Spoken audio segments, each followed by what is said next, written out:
জিজিয়া কোনো মানে অমুসলিমদের নিরাপত্তা জনিত কোনো ট্যাক্স না, কোনো এটা একটা বোঝা, কর এটা না। একটা অমানবিক জিনিস এটা হ্যাঁ, বলতেছে। এটা তাদের বক্তব্য হচ্ছে যে এটা হচ্ছে সম্পূর্ণ মিথ্যা কথা। এটা হচ্ছে একটা মানে অমুসলিমদের উপরে বোঝা। নাস্তিকরা যা বলে তারাও তাই বলতেছে। এটা হলো নাস্তিক এবং আহলে খগেন মিশনারি মানে ধর্মের আহলে অনুসারী যারা। আহলে বাইবেল, আহলে তাওরাত। হ্যাঁ, হ্যাঁ, তো এরাই হচ্ছে মূল ইয়ে আহলে ইয়ে আর কি, নাস্তিকতা প্রমোটকারী। তো অতএব আপনারা আহ, আহ, যারা দর্শক আছেন অবশ্যই ইসলাম বুঝতে আলেম সমাজের কাছে যাবেন, আলেম সমাজের কাছে বুঝবে। শেষা ভাই, আপনার কাছে যদি ওই ভিডিওটার ওই যে হিন্দি যেটা ভিডিও আছে ওইটা যদি একটু চালাইতেন, কি বলে, দর্শক একটু দেখতো যে আসলে জিজিয়াটার ব্যাপারে দর্শক একটু বুঝতো, তাহলে ভালো হইতো। আমার মনে হয় যে যদিও এর আগে ইয়ে হয়েছে লাইভের মধ্যে ইয়ে করা হয়েছে, তারপরেও আপনি যদি একটু লাইভটা ওটা একটু ইয়ে করতেন। আপনি কি ওইটা চালাতে পারবেন শেষা ভাই? को तो जिजिया देना আচ্ছা, আমি একটু এটা রিপোর্ট হতে পারে, যার জন্য এটাকে একটু ইয়ে করে দেই। लगाते হ্যাঁ, हैं, कहते हैं कि यार मुसलमानों को तो जिजिया देना पड़ता था मुस्लिम हुकूमत में, जिजिया। और इस वजह से वो लोग कन्वर्ट कर लेते थे। क्यों कन्वर्ट करते थे? क्योंकि जिजिया देना पड़ता था। काश कि उनको पता होता कि वो सवाल जब कह रहे हैं ना, सवाल के अंदर उल्टा जवाब मौजूद है, सवाल में जवाब मौजूद है। आइए हम इसकी एनालिसिस देखें। देखिए, मुस्लिम फौज 3 ऑप्शंस देती थी कहा जाता है कि या तो तुम इस्लाम कबूल करो, या तो तुम जिजिया दो, या तो फाइट करो। तो ये जो 3 ऑप्शंस है, इसके अंदर एक चीज वो मिस कर जाते हैं। ये चीज मिस कर जाते हैं कि सुलह, ये तीनों से पहले एक ऑप्शन होता था सुलह, ट्रीटी। सूरा 8 व 61 में आता है, फइन जनहु लिसल्मी फजनह लहा व तवक्कल अल्लाह।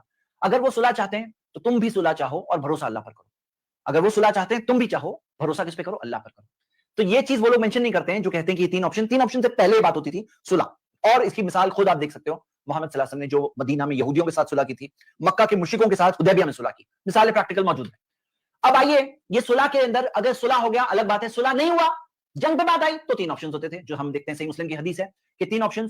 अब ये 3 ऑप्शन में सवाल का जवाब मौजूद है। जो लोग वो कहते हैं कि देखो जिजिया देना पड़ता था, उनको काश पता होता कि क्या है क्या है। तो हम ये देखिए, नंबर 2 पॉइंट पढ़िए, सेकंड नंबर पॉइंट पढ़िए। फर्स्ट है कि उनको इस्लाम की दावत दो। सेकंड पॉइंट क्या है? फाइन हुम अबौ फसल हुमुल जिजिया। अगर वो मना करे इस्लाम नहीं कबूल करना है तो उनसे जिजिया मांगो। जिजिया क्या है? एक टैक्स है। पढ़िए आगे, फाइन हुम अजाबू का फकबल मिनहुम व कुफ़ान हुम।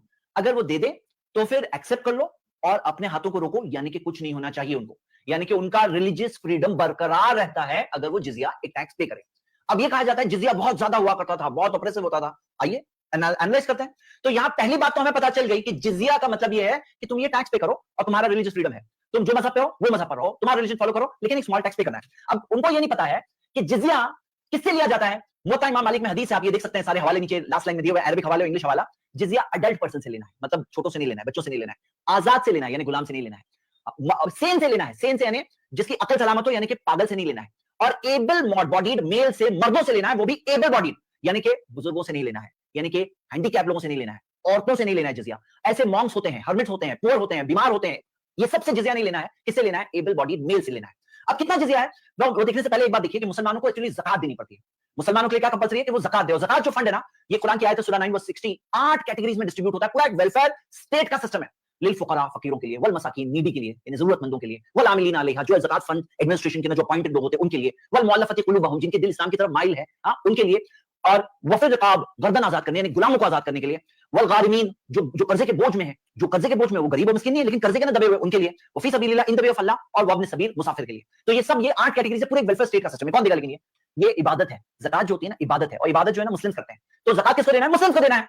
लेकिन सिर्फ ज़कात नहीं है, पर्सनली उनको सदका देने एनकरेज किया गया, यानी कि चैरिटी, पर्सनली सैक्रिफाइस करना है, कुर्बानी करना है, कोई गुनाह किया तो कफारा पे करना है, और कई चीजें हैं। तो कंपलसरी चीज ज़कात है जो स्टेट कलेक्ट करेगी, स्टेट कलेक्ट करेगी ज़कात के अंदर, जो जाहिरी अमवाल का जो ज़कात ली जाती है, स्टेट कलेक्ट करती है। नॉन मुस्लिम क्या करेंगे? ज़कात नहीं देंगे। कौन क्या करेंगे? वो तो वहां से वो जो वेलफेयर स्टेट के साथ जो जा रहे थे, नॉन मुस्लिम क्या देंगे? जिजिया देंगे। जिजिया देंगे। किससे लिया जाता है? एबल बॉडीड मेल से लिया जा रहा है। अब जिजिया कितना हुआ करता था? हाँ, कितना हुआ करता था? आप देखिए, हदीस आपके सामने, अबू दाऊद की हदीस है, ऑथेंटिक सही हदीस है। तो अल्लाह के रसूल सल्लल्लाहु अलैहि वसल्लम के बारे में आता है कि उन्होंने हुक्म दिया, वमिन कुल्ली हालिमिन यानी मर्द से, प्रूफ दे रहा हूं मैं आपके सामने। हालिमिन, जो मर्द होता है, जो बालिग होता है, हालिम किसे कहते हैं? ऐसा मर्द जो मैच्योरिटी की एज पे पहुंच गया, यानी कि अडल्ट। यानी मुहतलिमन, दीनारन, एक दीनार साल का, एक दीनार, औ इदलहु मिनल मासिर थियाबुन तकुनु बिल यमन, यानी कि या तो एक दिनार या उसके उतनी वैल्यू का जो कपड़ा जो यमन से आता है उतना, यानी कि या तो दिनार दो या तो उसकी वैल्यू का उतना। आपके पास क्या है, कपड़े के डीलर हो, क्या चीज है, उतनी इक्विवेलेंट तुम एक दिनार के बराबर दे दो। एक दिनार कितना होता है मालूम? एक दिनार उस जमाने में कितना था? एक दिनार, आप अगर इस हदीस से अंदाजा लगाइए, इब्न माजा की हदीस है कि अन्नन नबी सल्लल्लाहु अलैहि वसल्लम ने, नबी सल्लल्लाहु अलैहि वसल्लम ने उर्वा रदियल्लाहु अन्हु को एक दिनार दिया और कहा कि एक मेंढी खरीद के आओ, एक शीप खरीदो। उन्होंने वो एक मेंढी, एक दिनार में 2 शीप खरीद लिए।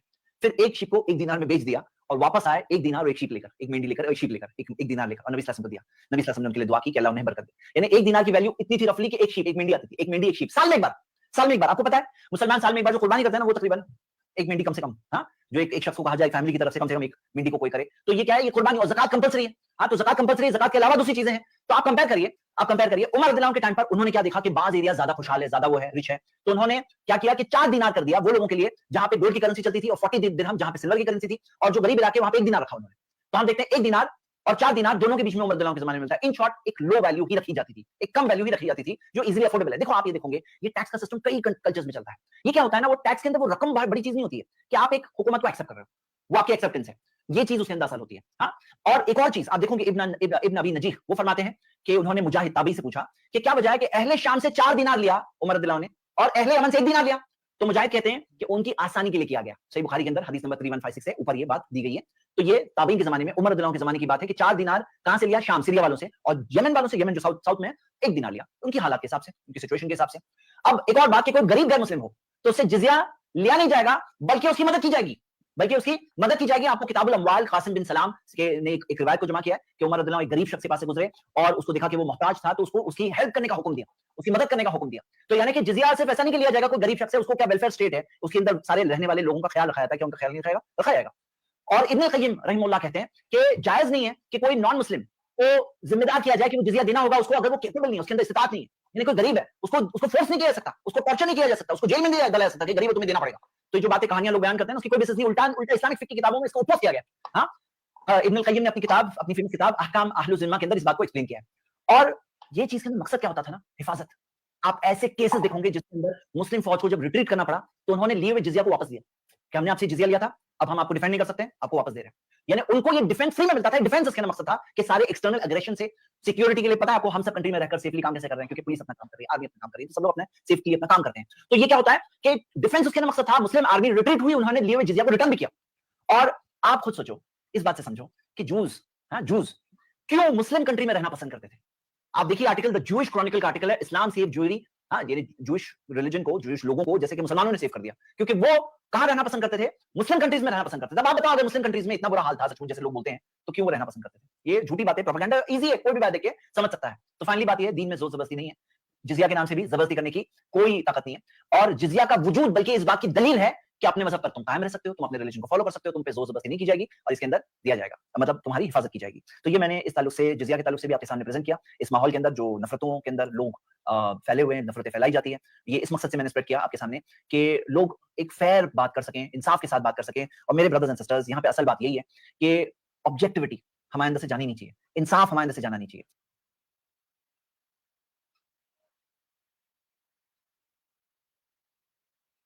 জি ভাই।